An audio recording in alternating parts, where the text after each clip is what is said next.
Halo, halo, apa kabar? Assalamualaikum warahmatullahi wabarakatuh. Senang sekali kita ketemu lagi nih di hari Kamis ya, tanggal 28 Maret 2024, dan ini hari kedua Mahkamah Konstitusi menggelar sidang sengketa PHPU ya untuk Pilpres 2024, dan juga bersama dengan itu di Mahkamah Konstitusi juga baru saja memutus em, Majelis Kode Etiknya ya, Majelis Kehormatan Mahkamah Konstitusi itu kembali ini menghukum Paman Gibran gitu ya, melakukan pelanggaran etik karena dia dinyatakan bahwa dia menunjukkan sikap tidak terima, tidak legowo karena dihukum oleh Majelis Kehormatan Mahkamah Konstitusi. Karena Anwar Usman kan bukan hanya komentar-komentar, tapi dia juga mengajukan gugatan kan lewat PT UN gitu ya, Mbak Aki.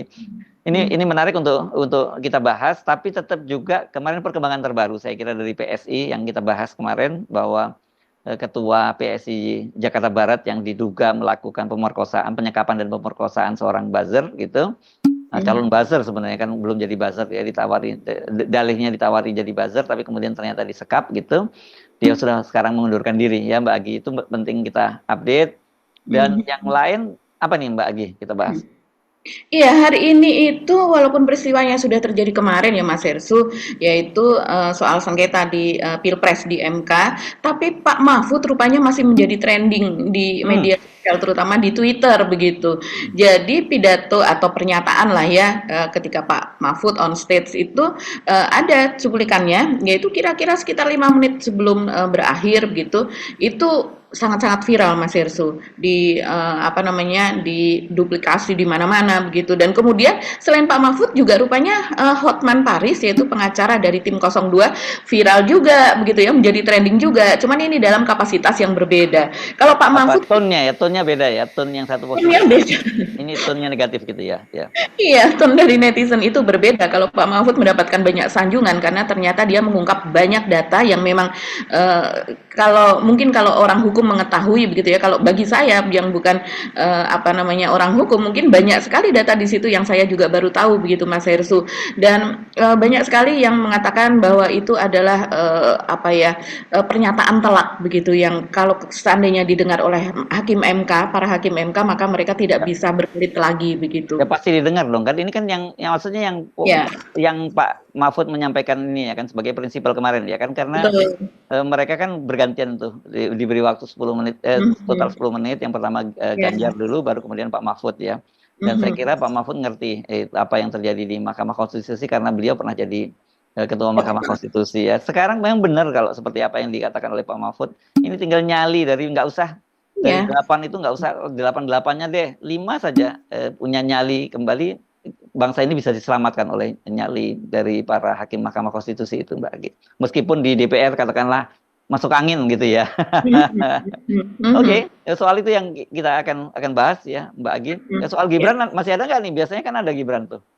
Iya, soal Gibran yang Gibran menanggapi Pak Ganjar ya Mas Hersu, yang Pak Ganjar kan menjawab pertanyaan wartawan ketika itu, dan kemudian ditanggapi oleh Gibran, memang siapa yang nawarin begitu kan, siapa yang nawarin Pak Ganjar untuk Masuk kabinet menjadi gitu ya. masuk kabinet, untuk menjadi menteri, maksudnya seperti itu.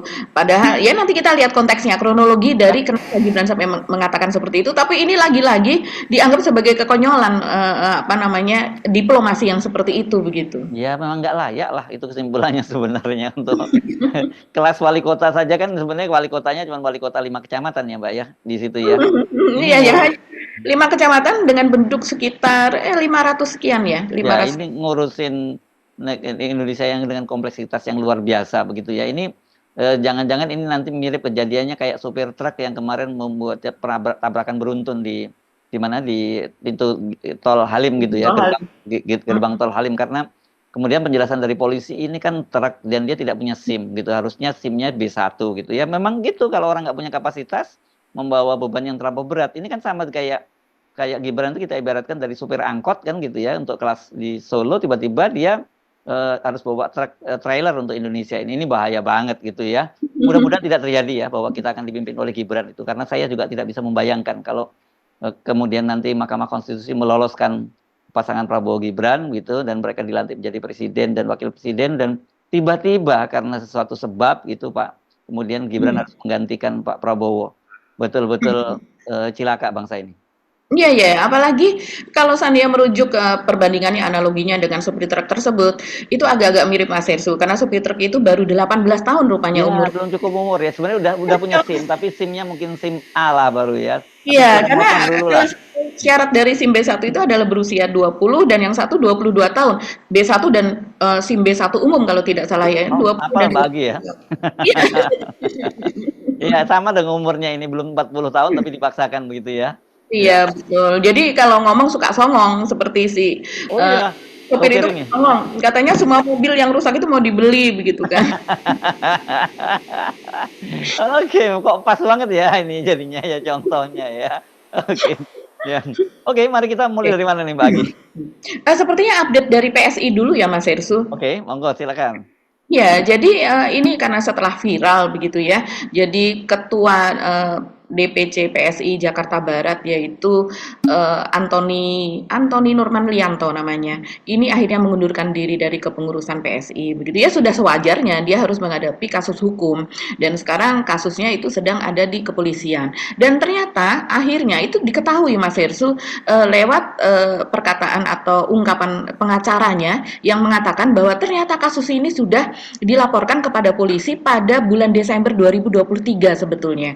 Tapi ketika itu ditolak laporan ini oleh polisi karena status dari Anthony Norman ini karena dia sebagai caleg untuk DPRD DKI Jakarta sudah terdaftar sebagai caleg begitu. Saya tidak tahu ya apakah itu sebagai salah satu klausul sehingga kemudian itu bisa ditolak karena ini kan ininya pidana ya kekerasan seksual begitu. Biasanya yang bersangkutan dengan politik begitu. Tapi Tapi lolos nggak Mbak dia suaranya untuk di PRD kan nggak tergantung dengan parliamentary threshold. iya iya, dan dia pun juga suaranya tidak tidak banyak Mas Hersu dan Hmm. kemudian ternyata, ketika ditolak didaftarkan lagi pada bulan Januari dan akhirnya diterima, tapi belum diperiksa juga, belum diproses dan akhirnya baru sekarang lah itu diproses, masih dengan alasan bahwa karena, terlapor ini adalah, dia sebagai caleg begitu. Nah akhirnya sekarang sudah diproses dan dia sudah mengundurkan diri begitu. Ya ini, the power of Calegnya media. saya kira bukan sembarang caleg Mbak, karena ini kan bagaimanapun calegnya partainya anaknya presiden. Jadi kalau Iya, dan Mbak cari, kemudian mhm, iya, kalau saya melihat juga ini ada nuansa politik juga Mas Hersu. Karena Jakarta Barat itu adalah pertaruhan suara bagi PSI. Di mana kita tahu Jakarta Barat ini tempat di mana Grace Natali ini menang. ya kan 100 banyak kawasan pecinan di sana ya Mbak ya. banyak kawasan pecinan memang dan ini merupakan basis dari suara dari PSI Jakarta Barat, Jakarta Utara begitu. Nah, kalau kita ngomongin soal pecinan, kita nggak ada konotasi sama sekali apa ya, rasis atau apa, tapi ini kita menggambarkan demokrasi, apa Ya, demografi begitu ya. Dan ya. saya kira wajar-wajar saja kalau kemudian masyarakat komunitas pecinan lebih memilih PSI, apalagi di situ ada Hmm. Grace. Jadi jangan dibawa-bawa ke soal anu ya, soal pembelahan nggak ada urusannya dengan situ. Itu secara demografis wajar kalau komunitas Cina itu memilih juga etnis Cina. Mereka juga pasti pengen dong punya wakilnya di DPR. Sama Hmm. seperti ketika orang Islam memilih orang Islam, ya jangan dipersoalkan dan kemudian distigma sebagai apa politik aliran, sebagai Iya. apa anti pluralisme dan sebagainya. Ini kan ngacoknya di situ. Kita nggak pernah ngomongin itu dalam konotasi negatif ketika Grace misalnya menang di kawasan pecinan. Itu faktanya seperti itu dan Iya demokrasi memang seperti itu. itu, betul. Dan ini juga terjadi ketika Ahok dulu kan pada tahun Ya, 2017 itu juga Ahok menang telak Mas Hersu 90% sekian begitu kan di Jakarta Barat begitu karena memang di kawasan yang di daerah pecinannya ya begitu. Karena memang ya kawasan itu adalah pendukung berat dari Ahok begitu.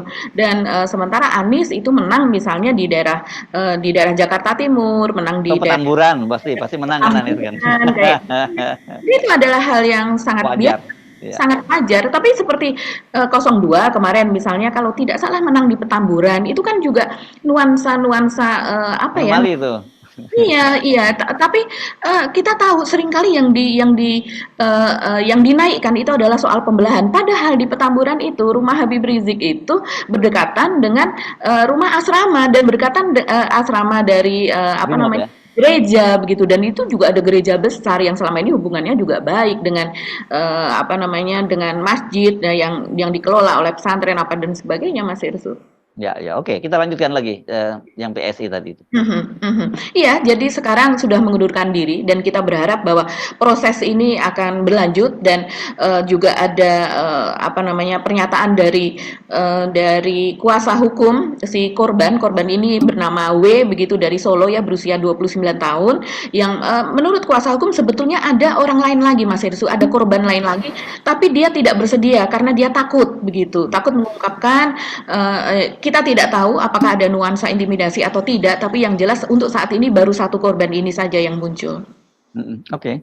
Ya, ini saya kira harusnya kasus ini tidak lagi ditutup-tutupi karena kalau kemudian polisi ini kan menjadi sorotan publik yang luar biasa ya, dan ini pertaruhan nama citra dari kepolisian. Saya kira polisi pasti tidak akan mau mempertaruhkan soal itu kan, apalagi kan ini kasus kriminal biasa saja yang Ya, seharusnya bahwa betul. kemudian dia seorang politisi ya itu dua hal yang berbeda begitu ya, Mbak.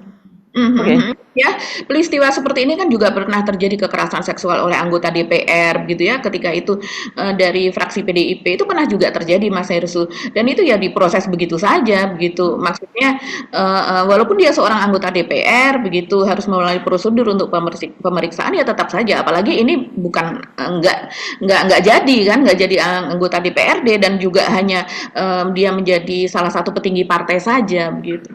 Ya, oke. Kita pindah ke topik berikutnya. Mana nih Mbak Agi? Prefernya yang mana kita bahas dulu? Kalau yang hari ini mungkin kita update dulu ya sebelum kita ke Ya, Pak Mahfud, ya. terus kemudian saling, silang kata antara 01, 03 dengan 02 dari tim hukumnya begitu. Mungkin update hari ini dulu Mas Hersu yang Ya, ya, mengenai, sanksi etik atau teguran tertulis kepada Pak Anwar Usman. ya, ya. Kalau ini kayak saya kira ini memang ada beberapa hakim Mahkamah Konstitusi yang dilaporkan ke Majelis Kehormatan Betul. Mahkamah Konstitusi ini ya. Ya. Tapi memang ya ini memang agak bertolak belakang. Ada yang terus mempersoalkan Pak Anwar Usman, tapi ada juga yang kelihatannya operasi-operasi menyasar dua hakim Mahkamah Konstitusi yang kemarin anti Gibran, kan gitu ya. Ya, betul. Ya, ini Saldi Isra dan Mhm. Pak Arif Hidayat. Tapi yang sudah muncul putusan ini kan yang Pak Anwar Usman ya, Mbak Agi ya. Ya, Pak Anwar Usman, dinyatakan bersalah ya, Ya, ya. dan kemudian Pak Saldi Isra itu, dinyatakan tidak terbukti, Tidak, tidak tidak bukti tidak ya. bersalah. Pak Arif? Pak Aris, saya lupa ya, mungkin kita cek lagi nanti. Ya, oke. Ya, Karena tapi kan kalau Pak Saldi Isra ini salah satu, tuntutannya begitu bahwa dia, terkait dengan PDIP begitu ya Mas Herssu, ya, ada ya, kayak afiliasi dua-duanya sama disebutkan afiliasi begitu ya. gitu. Ya, ya. Iya, tapi Ya tidak memang betul. terbukti gitu. Kalau Pak Arif kan memang dia ketua ini kan, ketua alumni GMNI ya, Gerakan YMNI, betul. Nasional Indonesia itu memang di masa lalu dia afiliasinya pada justru sebenarnya tadinya PDI gitu ya, sebelum PDIP ya. Ini memang Iya, betul. ini kan banyak sekali tokoh-tokoh masa lalu, tokoh PDI, tokoh PNI bahkan sebenarnya tepatnya itu Iya. yang memang di kadernya sejak waktu mahasiswa itu ada di GMNI begitu ya. Tapi apakah kemudian beliau itu masih menjadi anggota PDIP itu yang kita nggak tahu ya. Tapi dia pasti memang ya kalau disebut terafiliasi memang secara ideologis memang ada seperti itu. Tapi kalau Saldi Isra saya kira terlalu jauh ya mengkait-kaitkan dengan PDIP gitu ya. Iya, iya. Ini saya sudah, cari Mas Herssu, karena saya tidak mengikuti sidangnya, ini pagi sekali kalau tidak salah Pak Arif Hidayat ini, duluan begitu ya, diputuskannya, itu dia tidak terbukti melanggar kode etik. Jadi sama seperti Pak Saldi Isra, Oke. keduanya tidak terbukti melanggar kode etik. Nah, untuk Pak Anwar Usman ini yang sangat menarik adalah, salah satunya ya Mas Herssu karena dia melaporkan kasusnya itu ke PT UN begitu kan, dan kemudian setelah sidang berkali-kali, sempat, MK juga mengikuti sidang tersebut begitu kan, memberikan duplik apa dan sebagainya. Nah, ini saya tidak tahu Mas Herssu akhirnya jadi seperti apa ini karena tegurannya kan tertulis begitu ya. Nah, kemudian kasusnya yang ada di PT UN itu bagaimana saya tidak mengikuti apakah sudah diputuskan atau belum karena kalau sudah sekarang di MK-MK saja apa yang dia laporkan kepada PT UN itu kan sudah salah kan berarti menurut penilaian dari MK-MK begitu padahal MK-MK adalah yang paling tertinggi dalam hal ini begitu dan kemudian juga pernyataan dari Pak Anwar Usman ketika dia melakukan jumpa pers begitu sesudah dia diputuskan untuk dia tidak tidak menjadi ketua hakim MK lagi dan dia mengatakan bahwa itu adalah sebuah fitnah keji dan kemudian itu bahwa tidak hanya menyasar kepada dirinya tapi juga keluarga besarnya ikut dipermalukan dan sebagainya, itu dianggap sebagai hal yang tidak menerima putusan dari MK begitu. Jadi ini memang dianggap terbukti berbagai bukti-bukti tersebut, dan juga apalagi ketika di PT UN itu kan dia tuntutannya adalah supaya pengangkatan dari Hakim Suhartoyo menjadi ketua MK yang berikutnya begitu itu dibatalkan atau tidak sah. Nah, ini bagaimana yang selanjutnya yang PT UN itu ya Mas Hersu ya? Nah, ya saya kira nanti kan ini dua hal yang berbeda ya Mbak ya, antara PT UN dengan Mahkamah Konstitusi ya, karena prosesnya ini adalah individu Pak Anwar Usman yang mengajukan ke PT UN, tapi sementara kemudian kalau ini putusan majelis kode etik majelis kehormatan Mahkamah Konstitusi. Tapi saya kira nantinya pasti hakim PT UN juga akan menimbang soal itu ya, karena sebenarnya, nah ini yang juga cukup menarik, pada waktu itu kan kemudian ada gugatan intervensi yang dilakukan oleh Denny Indrayana ya, waktu-waktu saya tidak tahu, saya lupa apakah dia bersama dengan Uceng juga gitu ya, Zainal Arifin Muhtar, Profesor Zainal Muhtar, tapi mereka melakukan gugatan intervensi berkaitan dengan gugatan dari Pak Anwar Usman, tapi ditolak oleh Pengadilan Tata Usaha. Waktu itu seperti itu gitu. Jadi artinya prosesnya jalan. Tapi sejauh mana proses itu berjalan saya juga tidak mengikuti lebih detail lagi Mbak Agi. Iya, iya. Oke, jadi ini memang untuk yang kedua kalinya ya, teguran yang sebelumnya itu teguran keras begitu bisa dikatakan demikian, dan yang sekarang ini adalah teguran tertulis. Jadi ini sudah dua kali Pak Anwar Usman menerima teguran. Sementara kedua temannya lagi yang juga diajukan itu tidak terbukti. Ya, kita melihat bagaimana kapasitas dari orang ini ya Mas Hersu, yang apa yang dikatakan tidak sesuai dengan apa yang dilakukan. Kalau saya melihat demikian, karena sebelum dia melakukan jumpa pers dan kemudian dia juga melaporkan ke PT UN, itu sempat ketika diwawancara oleh wartawan, Pak Anwar Usman ini mengatakan bahwa dia yang menerima gitu ya, dia ikhlas begitu terhadap keadaan yang terjadi, tapi kemudian belakangan seperti itu gitu. Ya, oke. Saya kira kita pindah ke topik yang ramai, yang ada kaitannya dengan hari ini ya. Karena ini hari ini kan berlangsung semacam tanggapan dari KPU ya, yang merupakan apa istilahnya ya, termohon ya kalau dalam bahasa hukumnya. Sementara kemudian ada pengacara dari Pak Prabowo dan Gibran yang disebut sebagai terkait gitu ya Mbak Agi ya. Mendaftarkan diri sebagai terkait ya. Ya, ini prosesnya ketika sedang berlangsung, tapi ini proses tanggapan biasa saja. Yang ini nanti saya kira serunya nanti ketika mulai ada pembuktian dan sebagainya begitu. Ini sama juga pemaparannya seperti kemarin tim hukum Amin dan tim hukumnya Ganjar Mahfud menyampaikan gugatannya begitu. Sekarang mereka sebagai termohon, dan sekarang dari mereka pemohon, yang termohon dan terkait yang menanggapinya gitu. Tapi mungkin kita bahas langsung aja ke soal Pak Mahfud dan juga Hotman tadi Mbak. Kebetulan memang videonya lagi viral lagi ya Mbak Agi ya. Iya, ini Pak Mahfud ini waduh menjadi bintang ini ya di medsos karena videonya viral Mas Hersu. Jadi cuplikannya ini sekitar 5 menit begitu, dan ini ini adalah cuplikan dari pidato Pak Mahfud kemarin di MK ya. Tapi ini menjadi rame dan mungkin kita perlu dengarkan lagi. Dalam perjalanannya yang mulia, MK Indonesia pernah memberi warna progresif bagi perkembangan hukum konstitusi di Indonesia dan pernah dinilai sebagai lembaga penegak hukum yang sangat kredibel. Harvard Handbook tahun 2012 seperti ditulis oleh Tom C menilai MK Indonesia adalah salah satu dari 10 MK paling efektif di dunia. Studi tentang perjalanan masa lalu MK yang bagus pernah ditulis juga dalam beberapa jurnal ilmiah.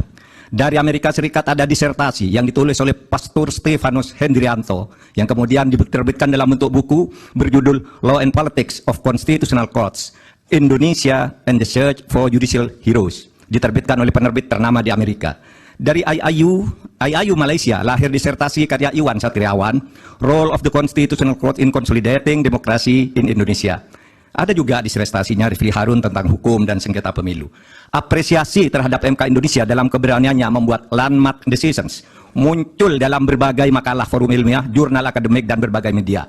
Bahkan dalam konteks penyelesaian sengketa pemilu, Begawan Hukum Secipto Raharjo pernah menulis tulisan di harian Kompas 14 Juli 2009 dengan judul Tribute untuk Mahkamah Konstitusi yang di dalamnya mengatakan begini, mungkin kita perlu mendirikan sebuah monumen agar orang selalu mengingat bahwa Indonesia pernah memiliki Mahkamah Konstitusi yang bekerja dengan penuh penghormatan, tidak takut terhadap intimidasi.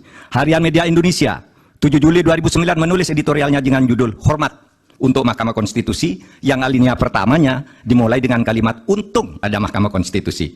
Majelis Hakim yang mulia, salah satu kunci pernah banjirnya apresiasi terhadap MK adalah keberanian MK dalam membuat landmark decisions, keputusan monumental dengan berani menembus masuk ke relung keadilan substantif sebagai sukma hukum, bukan sekedar keadilan formal prosedural semata.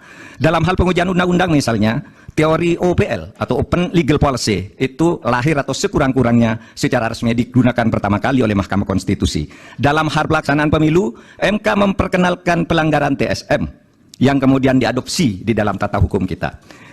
Mahaguru Hukum Tata Negara Profesor Yusril Iza Mahendra saat ikut menjadi ahli pada sengketa hasil pemilu 2014 dan bersaksi di MK pada tanggal 15 Juli mengatakan bahwa penilaian atas proses pemilu yang bukan hanya pada angka harus dilakukan oleh MK.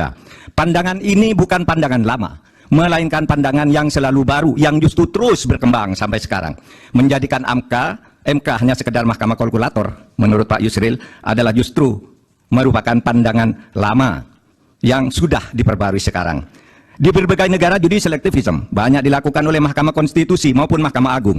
Beberapa negara membatalkan hasil pemilu yang dilaksanakan secara curang dan melanggar prosedur seperti Australia, Ukraina, Bolivia, Kenya, Malawi, dan Thailand, serta beberapa negara yang satu disebut ada Belarusia yang dinilai sebagai shame institution atau institusi pengadilan palsu karena selalu diintervensi oleh pemerintah. Akhirnya kami tahu sungguh berat bagi MK dalam sengketa hasil pemilu ini. Pastilah selalu ada yang datang kepada hakim yang mulia untuk mendorong agar permohonan ini ditolak. Dan pasti ada pula yang datang yang meminta agar MK mengabulkannya. Yang datang mendorong dan meminta itu tentu tidak harus orang atau institusi, melainkan bisikan hati nurani yang datang bergantian di dada para hakim. Yaitu bisikan yang selalu terjadi antara ammaroh dan mutmainnah. Saya memaklumi tidak mudah bagi para hakim untuk menyelesaikan perang batin ini dengan baik. Tetapi akhirnya kami berharap MK mengambil langkah penting untuk menyelamatkan masa depan demokrasi dan hukum di Indonesia. Jangan sampai timbul persepsi bahkan kebiasaan bahwa pemilu hanya bisa dimenangkan oleh yang punya kekuasaan atau yang dekat dengan kekuasaan dan mempunyai uang berlimpah. Jika ini dibiarkan terjadi, berarti keberadaan kita menjadi mundur. Kami berharap agar Majelis Hakim MK dapat bekerja dengan independen, penuh martabat dan penghormatan.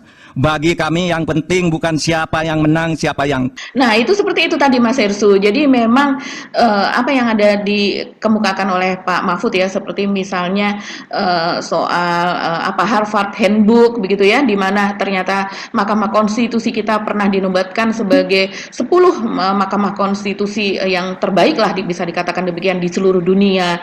Dan sebetulnya itu secara tersamar Pak Mahfud mengatakan itu kan tahun 2012. Ketika itu Pak Mahfud sedang menjadi ketua Mahkamah Konstitusinya. Oh gitu ya.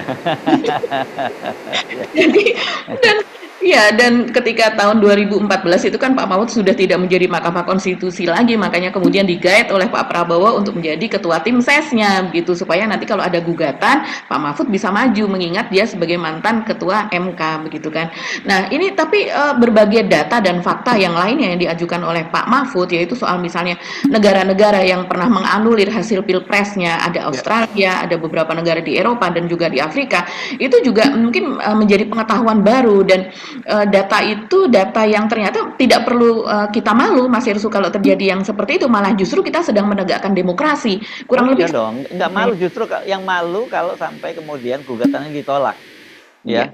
Itu yang justru kita malu, apa kata dunia begitu. Jadi dan Mahkamah Konstitusi juga dipastikan akan sangat terpuruk kalau itu sampai mereka melakukan itu. Makanya saya juga menyebutkan tadi ya perlu keberanian hanya 5 orang sajalah ya dari Mahkamah Konstitusi itu, dan mereka akan dicatat dalam sejarah Indonesia dengan tinta emas nih para hakim agungnya. Ini saya yakin kok mereka punya keberanian semacam itu. Beberapa orang kita langsung sebut nama saja, orang seperti Saldi Isra dan Profesor Aris Hidayat pasti akan ada di barisan situ. Ada juga misalnya Profesor Nurbaningsih lah misalnya ya, harusnya juga ada dalam barisan itu. Masih kita sebut, kalau cari 5 nama saya kira kita bisa lah Mbak Agi di antara 8 anggota majelis hakim itu. Iya, iya, iya. Jadi apa yang dikatakan Mas Hersу ini sama seperti yang dikatakan oleh Pak Mahfud maupun Pak Ganjar. Karena mereka ini mengatakan bahwa hanya butuh 5 hakim MK untuk menghentikan kegilaan ini begitu. Ya, ya. Jadi ini memang sudah gila betul begitu penghancuran demokrasi di Indonesia ini. Dan masih ada lagi Mas Herssu ini yang kalau kita cermati yang menjadi trending ini adalah juga Hotman. Nama Hotman menjadi trending gitu ya di sela-sela kasus MK ini karena dia memang sesudah kemarin kalau kita cermati ketika ada jumpa pers sesudah Yusril begitu kan memberikan pendapatnya kepada media dan kemudian diberikan salah satunya kesempatannya kepada Hotman dan ini sungguh bertolak belakang cara penyampaiannya, kata-katanya, diksi yang digunakan dan sebagainya. Ini kan kita langsung kalau saya ya langsung tersenyum-senyum dan rupanya banyak warga net gitu yang juga ikut memiliki pendapat yang sama dengan saya Mas Herssu. Jadi Pak Yusril, Pak Mahfud apa dan sebagainya ya itu kan pengacara hukum tata negara begitu ya ahli hukum tata negara dan kemudian Bang Hotman ini kan lebih banyak Tangan artis lah ya. perdata ya perceraian artis apa dan sebagainya sehingga kata-katanya ternyata tidak berubah ketika itu dia berkata di gedung MK. Mungkin kita bisa lihat cuplikannya. Karena yang lainnya hanya goceng sama goceng ya. Hanya satu bansos itu adalah hak sesuai dengan undang-undang. Karena kalau tidak hak KPK udah turun. Ya, 90% surat permohonan itu memakai alasan bansos. Jawabannya hanya satu, bansos adalah hak. Kalau karenanya jawaban kamu nanti permohonannya goceng dan cengeng. Ya, memang beda Mbak Aki ya kelasnya dari situ. Memang dia selebriti sebenarnya ya Pak Hotman Paris ini ya. Betul. Mungkin dia pintar, tapi karena memang dia mainnya di lingkungan itu ya memang jadi ketika dia naik ke kelas ke soal negara seperti dalam sengketa pilpres di Mahkamah Konstitusi ya ini memang bukan ladang bermain dia. Jadi kelihatan jadi aneh gitu ya. Iya betul, apalagi dia mempersoalkan soal bansos yang menurut dia itu adalah itu sah dilakukan oleh Pak Jokowi, boleh saja dilakukan Pak Jokowi. Padahal belum lama ini kita tahu Ibu Risma itu di DPR ketika ditanyakan soal bansos dan kemudian dia mengaku ya anggarannya memang semuanya ada 497 dan kemudian dia hanya memegang anggaran 78 itu pun uangnya tidak pernah mampir ke Kemensos, jadi hanya lewat saja dari sini ke sini gitu kan sesuai dengan daftar kesejahteraan sosial yang atau DTKS yang dia pegang begitu kan dan kemudian sisanya kemana ketika ditanya oleh anggota DPR ya saya tidak tahu sisanya kemana. Ini kan yang kemudian menjadi salah satu yang disebutkan oleh 01 maupun 03 yaitu soal anggaran bansos itu tadi Mas Herssu yang kemudian dipakai sebagai alat politik begitu dituduhkan sebagai alat politik Pak Jokowi untuk memenangkan 02 yaitu Prabowo dan Gibran.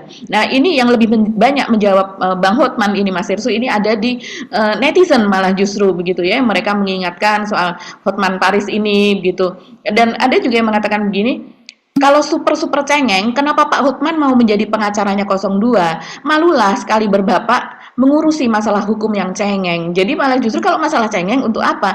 Pengacara-pengacara terkenal, ada juga mengatakan ada 40 pengacara terkenal ini kemudian disewa begitu dan mereka untuk membela 02 begitu. Kalau sebenarnya masalahnya memang hanya cengeng menurut seperti perkataan Hotman tadi. Nah, ini kemudian Mas Herssu yang menarik juga ini dari tim hukum Amin kalau saya cermati itu di akun media sosialnya mereka juga sangat aktif loh Mas Herssu.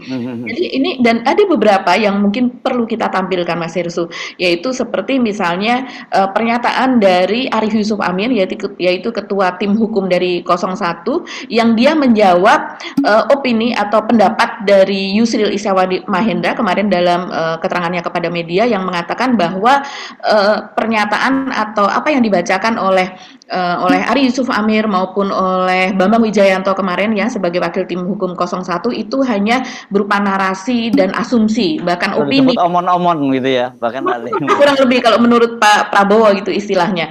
Nah ini jawaban dari Ari Yusuf Amir. Dibilang materi gugatan ke MK hanya berisi narasi dan asumsi oleh Yusril Izzah Mahendra. Ini tanggapan Ketua Tim Hukum Amin, Dr. Ari Yusuf Amir. Oleh karena itu, kalau tadi ditanyakan tentang bukti-buktinya, itu balik kita tanya, ini kan belum maksud pembuktian. Ini kan proses baru penyampaian permohonan. Jadi agak kecepatan tuh. mungkin nggak tahu jadwal sidang mungkin. Tapi paling tidak, ini kami tunjukkan nih. Setiap argumen-argumen yang kami bangun, kami lampirkan di sana. Ada video 1, video 2, video 3. Itu artinya semua argumen-argumen yang kita sampaikan ada buktinya, ada faktanya. Jadi ini bukan narasi, bukannya dongeng, tapi fakta yang bisa kami buktikan. Insya Allah pada proses pembuktian nanti, jadwalnya tersendiri, itu akan hadir dalam persidangan. Saya kira iya, apa yang disampaikan oleh Yusuf. Kan kemarin itu baru permohonan ya, belum sampai pada pembuktian ya. Nanti pada waktunya ada pembuktian, dan saya kira sebenarnya gampang kok kalau pembuktiannya itu, karena semua datanya tersebar sangat luas gitu ya. Termasuk juga pengakuan Ibu Risma itu bisa menjadi dasar, dan cukup menarik karena kemudian kan tim paslon 01 ini menginginkan agar nanti majelis hakim itu menghadirkan Ibu Sri Mulyani dan Ibu Risma sebagai Menko dan Mensos ya. Ini menarik kalau Ibu Sri Mulyani sebenarnya itu juga nanti akan bisa bercerita tentang yang disoal oleh anggota DPR ketika rapat kerja dengan Ibu Risma kan Mensos ya, tentang soal penganggarannya itu kok tidak sesuai dengan jadwal gitu, dan kok bersamaan tepat dengan menjelang pencoblosan kan, itu yang dilakukan turunnya bansos kan itu, termasuk yang BLT ya Mbak, yang 600.000 itu kan dirapel pada bulan itu kan Januari, Februari, Maret, kemudian dirapel pada bulan Februari. Rapel itu kan biasanya di ujung dong ya, rapelnya itu di Maret, dan kalau orang yang punya etika, sekali lagi yang punya moral ya, dia tidak akan melakukan itu pada bulan Februari, pasti dia akan melakukan di ujung pada bulan setelah pencoblosan. Itu kalau orang punya moral ya Mbak, punya etika gitu ya. Tapi kalau orang yang nggak punya beretika ya itu disampaikannya di menjelang, justru memang itu digunakan untuk mempengaruhi pemilih. Itu kan siapa yang bisa ngelawan itu money politik segede itu, 600.000, dan itu melibatkan berapa, 18 juta kalau nggak salah ya Mbak, kepala keluarga ya. Jadi kalau tinggal dikonversi aja gitu. Itu menurut saya memang seperti itu faktanya. Tapi saya kira sebenarnya kaitannya dengan Pak Mahfud tadi, yang Pak Mahfud kan juga dalam pidatonya tadi kan menyinggung Pak Yusril yang disebutnya sebagai maha guru. Nah itu menurut saya penting juga, apa sih sebenarnya yang disampaikan oleh Pak Yusril, karena ini juga cukup ramai kan, termasuk juga ketika Gibran baru saja waktu itu dimenangkan oleh Mahkamah Konstitusi, kan ada komentar Pak Yusril juga tuh Mbak Aki. Iya, betul Mas Hersu. Jadi ada dua komentar Pak Yusril ya. Yang satu adalah soal mahkamah kalkulator. Ya, itu yang disebutkan oleh Pak Mahfud. Pak Mahfud ya. Ya, itu pada tahun 2014 Pak Yusril ketika itu menjadi ahli pada kasus sengketa antara Pak Jokowi dengan Pak Prabowo begitu kan. Dia menjadi ahli dan dia mengatakan bahwa Mahkamah Konstitusi jangan hanya menjadi mahkamah kalkulator yang hanya menghitung-hitung begitu saja. Dan kemudian ketika ini dikonfirmasi kepada Pak Yusril, dia menjawab Mas Hersu bahwa itu kan dulu, kalau sekarang ya sudah berubah gitu. Itu pendapat dulu. Sekarang situasinya sudah berubah. Dia mengatakan seperti itu. Nah, dalam hal ada, saya pernah juga mendengar kayak itu istilahnya gitu, kaul jadid, kaul aneh. Jadi ada apa alasan yang lama dan alasan yang baru lah gitu ya. Tapi ini netizen itu kan suka julid ya Mas Heru. Bahkan ada netizen yang mengatakan begini, ya kalau kepepet jadinya berbeda begitu ya. Ya apa Pak Yusril kepepet sih, ya enggak lah ya. Nah, kemudian ada satu video ini yang menarik juga, mungkin kita perlu putar, yaitu yang video pendapat dari Pak Yusril yang mengatakan bahwa putusan MK nomor 90 tentang syarat usia capres-cawapres itu merupakan putusan yang problematik dan terdapat penyelundupan hukum. Wah, ini keras ya. Dan ini dinyatakan tahun 2023 yang lalu dan diunggah oleh akun resmi tim hukum Amin. ini oke, kita putar dulu ya. Ya. Ini memang ada keputusan yang kontroversial karena kalau kita baca diktum dari putusan itu menyatakan bahwa syarat menjadi presiden, yang calon presiden, wakil presiden yang diatur dalam pasal 167 kalau nggak saya dari Undang-Undang Pemilu itu dikatakan bahwa berusia serendah-rendahnya 40 tahun, dan pasal itu dinyatakan bertentangan dengan UUD 45 kecuali dimaknai pernah atau sedang menjabat dalam jabatan yang dipilih melalui pemilihan umum termasuk kepala daerah.